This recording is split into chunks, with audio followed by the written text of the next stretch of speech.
வணக்கம் மக்களே, இது ஆச்சரியங்களின் அணிவகுப்பு 12 டக்கர். இந்தியாவில் இருக்கிற மிக முக்கியமான ஒரு டூரிஸ்ட் ஸ்பாட் தான் ஒகேனக்கல். அதை பற்றின 12 டக்கரான தகவல்கள் உங்களுக்காக. தமிழ்நாட்டில் தர்மபுரி மாவட்டத்தில் இந்த ஒகேனக்கல் இருக்கு. கர்நாடகாலேருந்து வர காவிரி ஆறு இங்கே தான் அருவியாக பிரிஞ்சு கொட்டுது. தர்மபுரியிலேருந்து 47 கிலோமீட்டரில் இந்த ஒகேனக்கல் அமைஞ்சிருக்குங்க.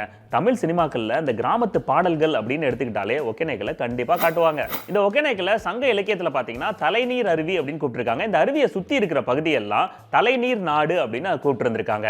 அதியமான் நெடுமான் அஞ்சி அப்படின்றவர் இந்த நாட்டை ஆண்டிருக்காரு. Old is always gold. ஒகேனக்கலோட சுத்தமான தமிழ் பெயர் அப்படின்னு பார்த்தீங்கன்னா உகுநீர் கல். அந்த காலகட்டத்தில் திப்பு சுல்தான் ஆட்சி பண்ணிட்டு இருக்கும்போது அங்க வரி வசூலிக்கிறதுக்காக கன்னடக்காரங்களை நிறைய பேரை வேலைக்கு வச்சிருந்தாரு. அதனாலேயே அங்க இருந்த நிறைய தமிழ் பெயர்கள் கன்னட பெயர்களா மாறுச்சு. அப்படி மாற்றப்பட்டது தான் உகுநீர் கல் அப்படின்ற பேரு ஒகேனக்கல் அப்படின்னு ஆயிடுச்சு. ஒகேனக்கல் இதுக்கு கன்னடத்துல என்ன மீனிங் அப்படின்னு பார்த்தீங்கன்னா புகை சூழ்ந்த பாறை. அதாவது அருவியிலேருந்து கொட்டுற தண்ணி பாறை மேல தெரிச்சு புகை எஃபெக்ட்ல போறதுனால இந்த பேரை வச்சிருந்திருக்காங்க. கடல் மட்டத்திலிருந்து 1500 அடியில இந்த அருவி அமைஞ்சிருக்கு. ஒகேனக்கல் அப்படின்றது ஒரு அருவி கிடையாதுங்க, நிறைய அருவிகளோட கம்பைலேஷன் தான். கர்நாடகாவில் இருக்கிற குடகுமலை அப்படின்ற இடத்துல இருந்து வர காவிரி ஆறு பிரிஞ்சு அருவிகளா இங்க கொட்டுது.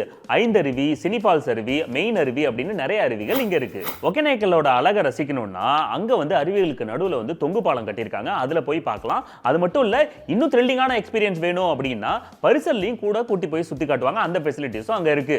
அந்த பரிசல்ல போகும்போது சுத்தி காட்டுவாங்க பாருங்க, உயிரே போயிடும். ஒகேனக்கல் அருவியில இருந்து வர தண்ணி டைரக்டா மேட்டூர் டேமுக்கு தான் போய் சேருது. அந்த ஒகேனக்கல் மேல பாத்தீங்கன்னா நிறைய பாறைகள் இருக்கும். அதுல தண்ணி பட்டு அந்த சவுண்ட் எஃபெக்ட் ரொம்ப டெரரா இருக்குங்க. ஒகேனக்கல் அருவியோட ஒரு ஸ்பெஷலான விஷயம் என்னன்னா தண்ணி டைரக்டா 20 அடியில இருந்து பாறையில தெரிக்கும். ஆரம்பத்துல அது கேட்கும்போது இடி இடிக்கிற மாதிரி நம்ம ஒரு மாதிரி பயப்படுவோம். ஆனா அது கேட்க நமக்கு அந்த இடத்தை விட்டே போக முடியாத அளவுக்கு ரசிக்க ஆரம்பிச்சிருவோம். இன்னொரு ஸ்பெஷலான விஷயம் என்ன அப்படின்னா அங்க மாலிஷ் பண்ணுவாங்க.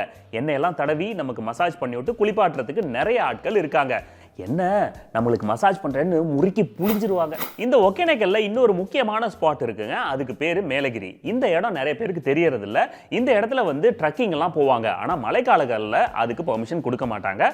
மற்ற நேரத்துல நீங்க அட்வென்ச்சர் பிரியரா கண்டிப்பா இங்க போங்க. ட்ரெக்கிங்லாம் வேற லெவல்ல இருக்கும். நீங்க கண்டிப்பா என்ஜாய் பண்ணுவீங்க. ஒகேனக்கல்ல முக்கியமான இன்னொரு விஷயம் சாப்பாடு. ஆட்டுக்கால் மீன் குழம்பு அங்க ரொம்ப ஸ்பெஷலுங்க. அங்க லைவா நம்ம கண்ணு முன்னாடி மீனை பிடிச்சி நம்மள்ட்ட காட்டுவாங்க. நமக்கு இது ஓகே அப்படின்னு சொல்லி கொடுத்துட்டு நம்ம குளிக்க போயிட்டு வந்தோம்னு வச்சுங்களேன், மீன் குழம்பும் ஃப்ரையும் ரெடியா இருக்கும். சாப்பிட்டா சூப்பரா இருக்கும். அதுவும் தண்ணியோட சாப்பிட்டோம்னா, அருவியில சொன்னேன். இந்த உலகத்தோட மிக பழமையான நீர்வீழ்ச்சியில் இருக்கிற பாறை அப்படின்ற பெருமை ஒகேனக்கல்ல இருக்கிற பாறைகளுக்கு தான் உண்டு. ஏன்னா இது இயற்கையாவே உருவானது அப்படின்னு சொல்லி ரிசர்ச்ல கண்டுபிடிச்சிருக்காங்க. ஸோ நெக்ஸ்ட் டைம் நம்ம போனோம்னா அந்த பாறைகளுக்கும் மரியாதை கொடுக்கணும். விச் மீன்ஸ் அது மேல எதுவும் கிறுக்காம அதை அசிங்கம் பண்ணாம நம்ம பாதுகாக்கணும். அழகு எங்க இருக்கோ ஆபத்தும் அங்கதான் இருக்கும். அதுக்கு பேர் போன இடம் ஒகேனக்கல். அது ஏன் அப்படி சொல்றேன்னா அங்க நீர் சுழற்சி அதிகமாவே இருக்கும். நம்ம பசங்கெல்லாம் ஆர்வத்துல அதுக்குள்ள குதிக்கிறோம் அப்படின்னு சொல்லி குதிச்சு நிறைய விபத்துகள் ஆயிருக்கு. அதனால எங்க குளிக்கணும்னு சொல்றாங்களோ அங்க குளிச்சுட்டு வந்தா எல்லாருக்கும் சேஃப். ஓகே மக்களே, மீண்டும் சந்திப்போம். இது ஆச்சரியங்களின் அணிவகுப்பு 12 டக்கர். வித் மீ உங்கள் துரைராஜ் ஜெயசீலன்.